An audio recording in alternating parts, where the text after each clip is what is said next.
보통 일반 사람들은 법이 없어도 잘 살고 있습니다. 근데 어느 날 갑자기 우리를 이용하려는 사람들한테 대상이 될 경우는 법의 함정에 빠지게 됩니다. 그 법의 함정에 빠지게 되면은 우리는 그걸 대처하기 위해서 변호사를 찾죠. 법을 알고 대응을 하면은 바로 조금의 여유를 가질 수가 있습니다. 왜? 경찰한테 대응하는 법, 검사하고 대응하는 법, 판사와 싸우는 법, 이것을 알면 됩니다. 그렇기 때문에 바로 그 대응하는 법, 법과 싸우는 법, 그것들을 우리가 이제부터 얘기를 해나가려고 합니다. 우리 일반적으로 제일 많이 당하는 게 바로 명도 소송입니다. 명도 때문에 세입자도 있을 거고, 뭐 사무실 세입자도 있을 거고, 전세 세입자, 뭐 월세 세입자, 그러면 거기서 당하는 게 명도 소송인데, 바로 제가 그 명도 소송 때문에 장장 6년을 재판을 지금 하고 있습니다. 그래서 이 얘기를 꺼내게 된 겁니다. 어느 날 갑자기 건물주가 건물을 비워달라고 하는데, 나하고 계약관계가 있기 때문에 못 비워준다. 너하고 나하고 계약서가 있는데 왜 비워달라고 그러냐 할 거 아닙니까? 그러다 보니까 재판을 했는데, 그 재판에서 제가 졌어요. 내가 잘못해서 졌으면은 억울하지 않겠죠. 근데 잘못한 게 하나도 없고 계약을 완벽하게 이행을 했는데 제가 졌습니다. 근데 판사가 그 누가 잘못했는지를 가리겠다고 저한테 사실조회 확인 신청을 하라고 알려줬습니다. 그러니까 저도 판사 말대로 사실조회 확인 신청을 해서 신청서를 제출을 했죠.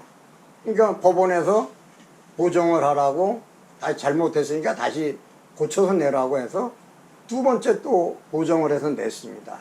세 번째, 네 번째까지 냈는데도 판사는 사실조회 신청을 고향교육지원청에 하질 않았어요.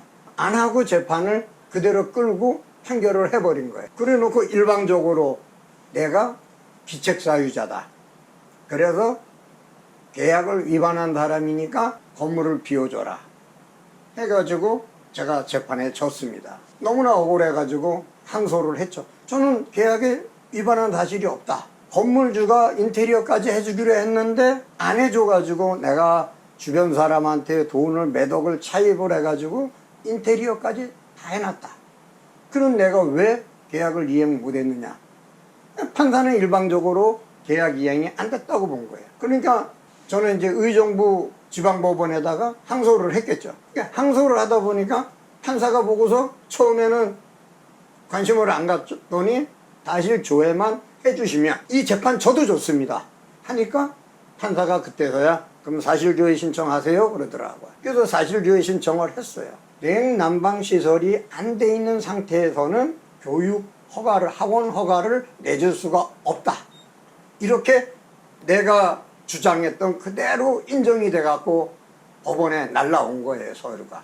그러니까 판사가 볼 때는 이건 건물주가 잘못했구나. 그러니까 재판을 중지하고 합의를 보라고 합의를 종용을 시켰습니다. 근데 합의를 보는 자세가 아니었어요. 나는 수억이 들어갔는데 1,000만 원만 주고 합의 보겠다. 너무나 억울해서 이건 못한다 해가지고 제가 반대 소송을 합니다.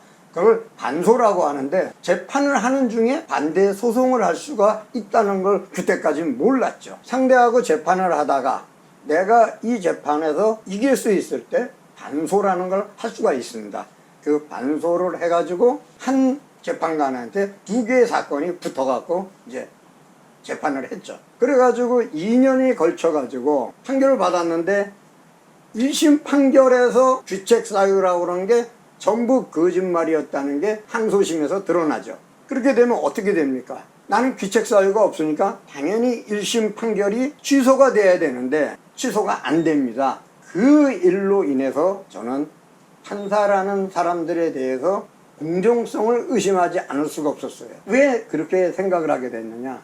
제가 한 반대 소송에서는 내가 완벽히 계약을 이행했으니까 손해를 배상하라고 판결을 했습니다. 근데 이게 완벽하게 100% 승소를 해야 되는 판인데 판사의 교묘한 작전이었어요. 반발이 없게 하려고 일부 승소, 그러니까 일부만 지급하라, 5,800만 200만 원만 지급하라, 이렇게 그 많은 돈에서 다 깎아가지고 그래놓고 추가로 청구하지 못하게 예비적 청구는 기각한다. 그러면 두 번 청구를 못해요. 그게 판사가 악랄하게 막아버린 거예요. 그래놓고 원심에 명도소송을 기각을 했어요. 왜 기각을 했느냐? 명도소송에서 피고는 완벽하게 계약 이행을 했다는 것이 확인을 해주고 나서 뭐가 나오느냐? 피고가 모든 계약 의무를 이행을 했으나 이 소송을 제기한 날 묵시적 합의 해지가 됐다, 이렇게 매도를 합니다. 아니, 계약 해지가 됐으면 제가 재판을 할 일이 없죠. 항소도 할 필요 없고 대법까지 합니까? 시간 낭비를. 그러면은 우리가 묵시적 합의 해지라는 게 어떤 것인지 알아야 됩니다. 먼저 묵시적 합의 해지란 게 뭐냐면 쌍방이 계약을 하죠. 계약을 하면은 A와 B가 있습니다. A와 B가 둘 다 계약을 이행할 의사가 없을 때 쌍방은 그것을 묵시적 합의 해지가 됐다고 합니다. 그게 일치가 되거든요. A도 계약 이행 의사가 없고 B도 계약 의사가 없어요. 이행 의사가. 그럼 둘 다 이행 의사가 없는 게 일치가 됐습니다. 이럴 때 성립하는 게 묵시적 합의 해지입니다.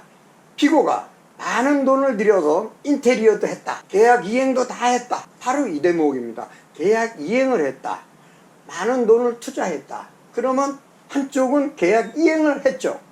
그럼 이쪽은 안 했습니다. 그러면 계약 불이행이 된 거죠. 근데 이 두 개를 묶어서 묵시적 합의 해지라고 엉뚱한 사건 하나 만듭니다. 이게 바로 코미디죠. 없는 사실을 있는 것처럼 가공을 한 거예요. 그래서 대법원에 상고를 하는데 뭘 얘기했냐면 대법원에 판례가 있어요. 묵시적 합의 해지가 되기 위해서는 쌍방의 이해가 일치할 때, 이행을 안 하고 일치할 때를 판례로 만들어 놨습니다. 그러면 나는 이행을 했으니까 묵시적 합의 해지가 성립될 수가 없다, 이건 계약 위반이다, 여기에 대해서 심리를 해달라고 했습니다. 그런데 대법에서는 또 한 번의 코미디를 합니다.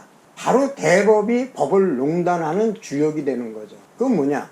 바로 심리불속행 기각이라는 것을 사용을 합니다. 대법원에서 돈 없고 끝발 없는 사람들이 당하는 게 심리불속행 기각입니다. 심리불속행 기각은 심리를 하지 않고 기각을 시키는 겁니다.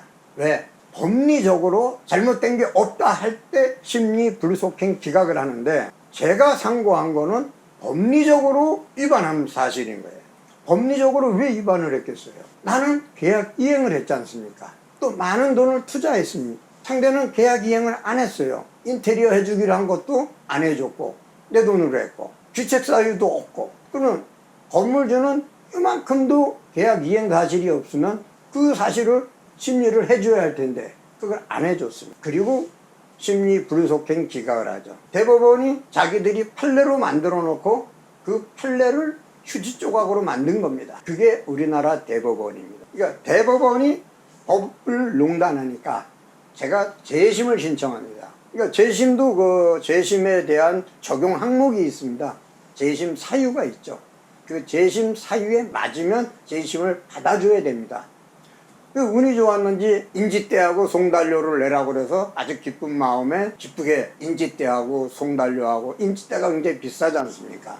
그걸 다 낸 거예요. 내고 기다렸는데 상대 변호사가 소송비용 담보 제공이라는 거를 냈어요. 저보고 소송비용을 담보로 내놔라. 또 한 번의 코미디가 시작이 됩니다. 바로 항소법원이 저에게 소송비용 담보를 제공하는데 모두 현금으로 내놔라. 원심에 피고는 그 위치가 변하지 않습니다. 그냥 피고일 뿐이에요. 근데 피고를 원고로 둔갑을 시킵니다. 법원이. 그럼 어떻게 둔갑이 되느냐? 재심을 신청할 때 명칭이 재심 원고입니다. 근데 재심 원고는 피고를 뜻하는 것이 아니고 원고였을 때도 재심 원고, 피고였을 때도 재심 원고. 그럼 전 재판에서 내가 원고였으면 그래서 재심 원고, 피고였을 때도 재심 원고가 되는데 전 재판에서 제가 피고였어요. 그럼 피고는 그 신분이 바뀌질 않습니다. 그런데 우리나라 법에 소송 비용을 제공하지 않습니다. 피고가 오직 원고만이 소송 비용을 제공하는 겁니다.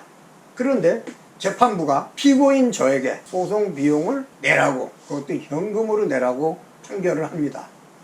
그래서 항소를 했죠. 긴급 항소를 하고 또 긴급 항고한 후에 대법원에까지 상고를 또 합니다. 야, 대법 너희들이 판례가 있지 않냐. 내 위치는 피고일 뿐이다. 피고의 위치는 안 변한다고? 그러면은 재판을 잘못한 거를 취소시켜라 했더니 또 대법원에서 또 자기네들 판례를 휴지로 만들어 버립니다. 바로 심리 불속행 기각이라는 거를 이용하는 거죠. 그러면 심리 불속행 기각이 되고 나면은 어디 가서 하소연할 데도 없습니다. 법을 몰랐을 때는 몰라도 몇 년을 재판하다 보니까 이제는 변호사만큼 알게 되더라고요. 그리고 실제 변호사가 그래요. 이 재판 어떻게 이겼냐. 1심의 증거를 뒤집는 거는 참 대단하다. 손해배상을 이만큼 받은 거라도 만족해라. 하지만 억울하지 않습니까? 저는 그보다 더 많은 돈이 날아갔고 많은 시간을 소비했고 판사한테 정의를 부르짖었는데 판사는 그걸 외면한 거죠. 우리 일반 국민들이 기댈 수 있는 곳이 바로 경찰과 검사와 사법부입니다. 그런데 이 세 군데 기관이 다는 아니겠지만 대다수가 썩어버렸다고 생각할 경우에는 우리 국민은 어디 가서 하소연하고 기댈 겁니까?